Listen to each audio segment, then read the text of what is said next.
Frank, you mentioned some names there that I think I know the next generation of those folks, like the Webbers and the Pixleys. Yeah. Does Claremore, have you seen Claremore evolve over the years to see more transient, or do you see generations that have grown up, more people in the community that actually have their children, they're raised here, they stay here, or do they leave?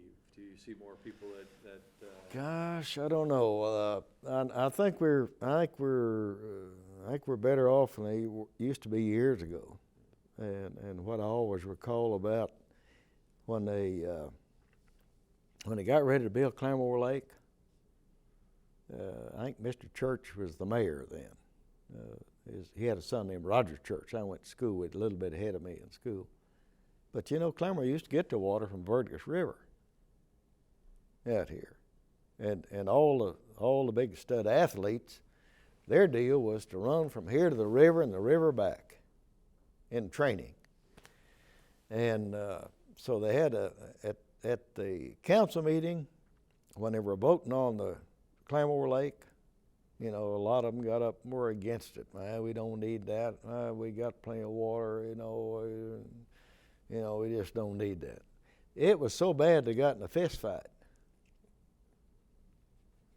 Yeah, they had a knockdown drag out right in the council meeting about building Claremore Lake. And I think we've come a long way since then. And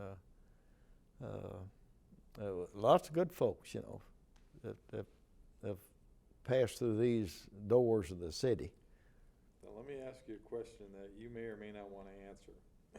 I've asked this question of city councilors, of mayors, yeah, of a number of folks, and I get the same answer. Yeah. Well, we don't know what happened. We don't know what happened. About for what?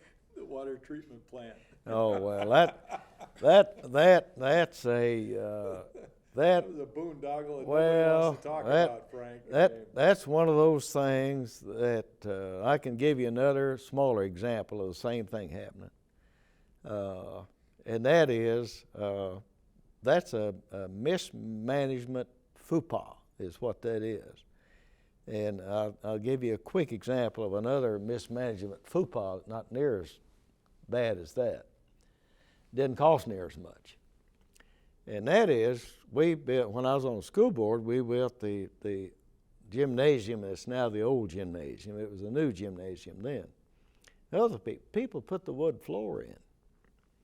They had a bond, and so the wood floor wasn't what it was supposed to be. The return of the basketball from the floor didn't bounce properly, didn't have the life to it. So Gary Sibley, bless his soul, I said, make them fix it. And Gary Sibley said, they're gonna fix it. I said, Gary, if we ever let them off the hook,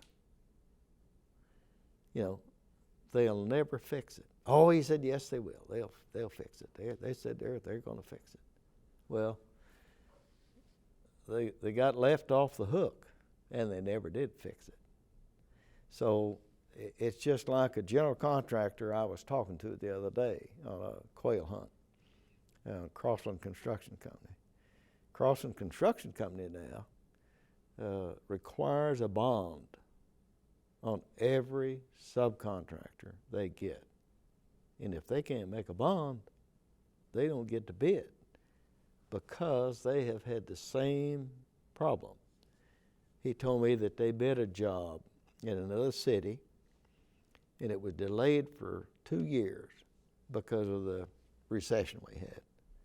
They came back and were going to build the job. This was in Denver, Colorado. And they went back to the 10 electrical contractors they'd gotten bids from, and 8 of them were out of business. So that was a management faux pas. Yeah, and I'm not looking for, to dig up the bones or to point blame or point blame. I'm just looking for, people ask, and I'm going, I don't know. Yeah. And then when it's asked of others, they go, We don't know. Yeah. All we know is that it was mismanaged, Yeah. that whoever the contractors were Why? let off, and away they went. Why would you pay the final payment when the unit doesn't perform? Right. I don't, yeah. Anyway. And if it was a bonded contract, and it should have been a bonded contract. Right.